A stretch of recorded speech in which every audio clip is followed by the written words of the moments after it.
So let's talk about reconstruction then. What did you opt for, and then how did that turn into nipple tattoos and all of that, please? Sure. So when I had a consultation with my plastic surgeon and at my first diagnosis, and he told me, they'll go in, remove the breast tissue. I'll come in at the same time, and I will put in expanders. Mm-hmm. So that's the route that we chose.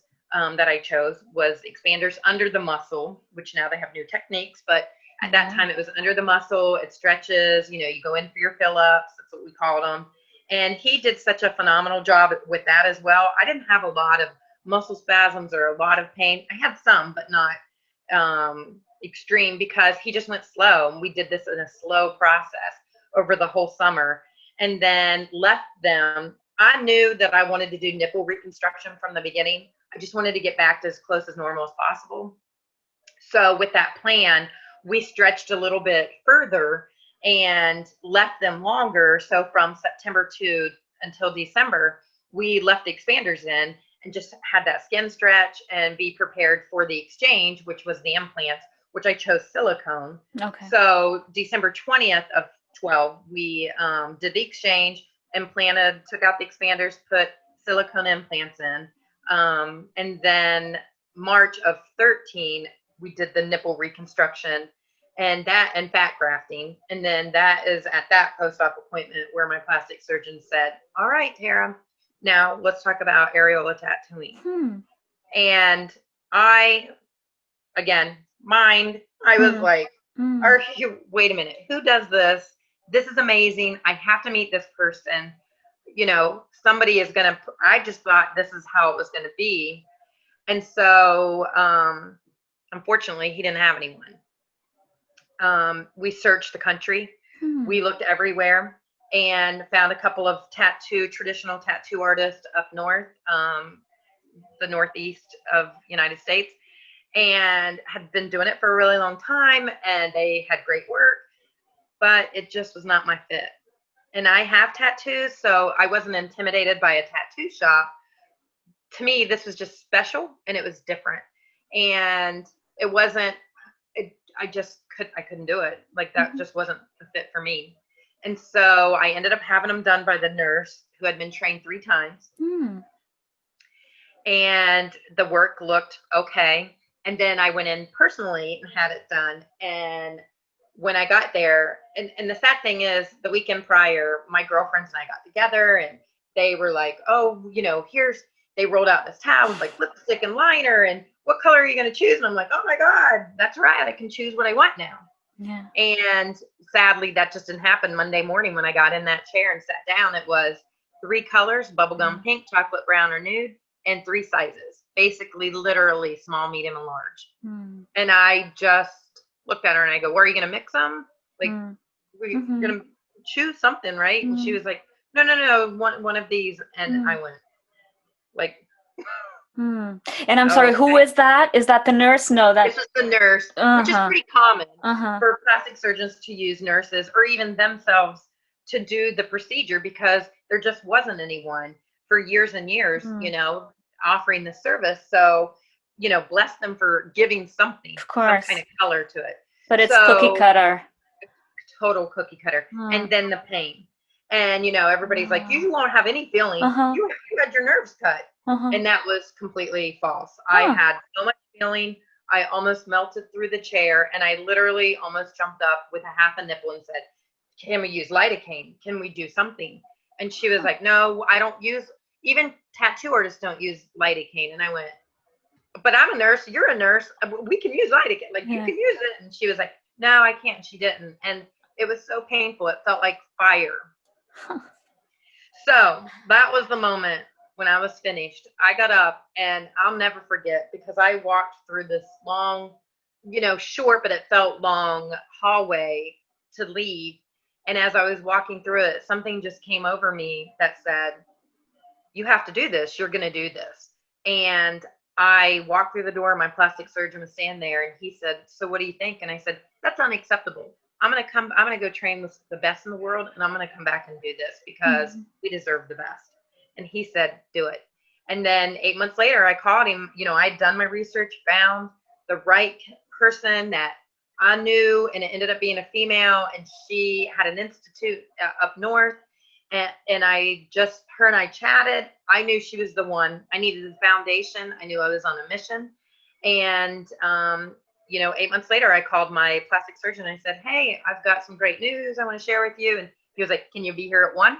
So I was like, sure. So I showed up, and I'm like, I started a company. I've already tattooed 4 women in New Jersey. And he was blown away, and he saw the photos, and he was just like, Tara, like I cannot, like you need a business plan. And I was like, I already have it. Like I am legit. Here's my license, and I'm ready to get started helping survivors. And he was like, this is my office. You get in here and you help women. And now it's been 6.5 years, and I'm still there. And, and through all of this, like I now go to 10 different offices across my state. I travel to Mississippi and Texas. I see women from all over the country. I have women flying from Canada. I had someone flying from Peru. Like the blessings have just been, it's unbelievable. I never went to business school. I didn't know this was my path, that it was going to be. I wanted to retire, postpartum with mommy babies, nursing. And that just wasn't God's plan, so. Wow. I love what I do. And, I'm truly honored to be able to give women that, last final step of that whole reconstruction process. So a little bit of, when I did decide to do this, I knew it was important that every detail had to be perfect. And so I wanted the best of the best. And that's why I chose ink that's formulated for breast cancer survivors.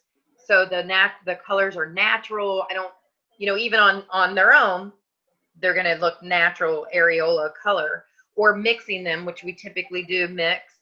And it's going to be exactly what they want. It's not about me, it's about them. Right. So it's going to be their choice. And we're not going to tattoo until they know, hey, this is the size, this is the color, and I'll help guide them, but it's going to be ultimately their decision. It's about them. And then, so I wanted my ink to be made in the USA. It doesn't have heavy metal. It's MRI safe. So if we have to have scans, most of the time we do in the future, I want it to be safe and not ever an issue. So that was it's gamma sterilized. It was so important to me to have the best of the best. So, that's what I use. Oh, I am blown away. This is amazing. Yeah. Tell us what are your best memories? I guess you must have so many over the last 6 years, of a couple of examples of clients you've had that stuck with you. Well, sometimes I meet people and they're like, oh, I'm just too old to have it done. I've just accepted my body. And I'm like, no, we should all feel so comfortable in our own skin. So if having a tattoo or 2 tattoos, nipples makes you feel more comfortable in your own skin, then you should do it no matter your age. And so speaking of that, I tattooed a 72-year-old and she looked in the mirror, and I'll never forget it. I had just started maybe 6 months into pink ink tattoo, and she looked in the mirror and she said, just tears, and she started crying, getting emotional, which I do too every single time. And she was like, Tara, I've waited 17 years for this. And I said, what'd you wait so long for? And she goes, well, I've been waiting for you. I mean, that just, like, it gives me chills now, because it just is so impactful in a positive way. You just can't explain it. That's why I get to live vicariously through their experiences, because that's not the experience I had, and then even another lady, and unfortunately women, we've gone through other losses, like our spouse leaves, or the boyfriend, because they can't handle the cancer, and it's really sad. And so I was getting ready to tattoo this lady, and she told me her story about her husband leaving her once she started going through chemo. He couldn't, 30 years married, couldn't do it.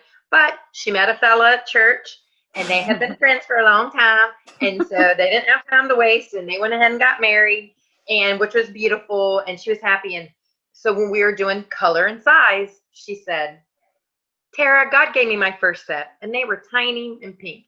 Me and my new husband, we want them big and we want them dark. And I thought, yes, this is your voice. This is what you want. Yeah. And these are what me. And she was so happy. She was so blown away at the result. And when I saw her probably a year later at a function, she was happier than, I mean, it just changed her whole life around. Mm-hmm. Yeah. So those are two just examples, and then I have a dear friend that I love so much, and she was 30 years old when she was diagnosed. Double mastectomy, chemotherapy, everything, kind of similar situation. Husband left. And so for 10 years, she went single, didn't date, had breast mounds, no areola, no nipple, nothing. And then she heard about me and she reached out, and we scheduled, and she came, and we just connected so good. Like, we're still friends today. And when she was finished, she was like, I'm ready to date. I am ready to date. I mean, people just don't understand. Like, even doctors are like, it's a nipple. And it's like, no, it's more than that. Yeah. To many women. To some, it doesn't matter, and they get a chest piece, and that's beautiful. And that's the great thing of having options. Like, you should have an option on what makes you comfortable. Yeah. And for me, it was getting back with nipples and areola tattooing. So even when women have nipple reconstruction, you still don't have the pigment. So I just enhance what the plastic surgeon has given them, enhance what they've created just to make it more of a realistic, natural looking nipple. Right. So it impacts us, in so many different ways. Yeah. Yeah, you're bringing all this joy and wow, and a new identity, or regaining the old identity they had lost because of surgery and cancer. It's unbelievable. Some women, and not to kind of change it, but sometimes women are like, and I was there too, where when you're finished and you're done with me, most of the time you're finished with everything. Yeah. And so for a year or even 2 years, you've been under this bubble. It felt like a protective bubble, seeing your plastic surgeon constantly, doing therapies, radiation, whatever. You're always under someone's care. Yeah. So when they see me, a lot of women sometimes have a lot of anxiety because they're like, what do I do now? What do I do now? Yeah. And so I'm like, you walk through that door and you go live your best life. That's what you do. Like, this was a chapter in your life, and it's always going to be a part of us, but we can't allow it to consume us, because then you're not living, and we have a second chance at life, Oh, that's another topic. Life after breast cancer. What happens now that the doctors are gone? Wow. Yeah, the reconstruction is done. The therapies are over. What happens now? Maybe my husband left me. What happens now? What do I do? Grocery store, and like, they don't know, like, how they don't know what I've been through, and a whole new identity. Right. And sadly, I've met women where they just are stuck in that moment, and then they can't get out of it. Yeah. And that's sad. It breaks my heart, because you have to get out of it. You have to live, especially not just for yourself, but if you have family and close friends, like, they need you. Yeah. It's just unfortunate because it's not something we can coax others to do. It comes at their own time, and yeah.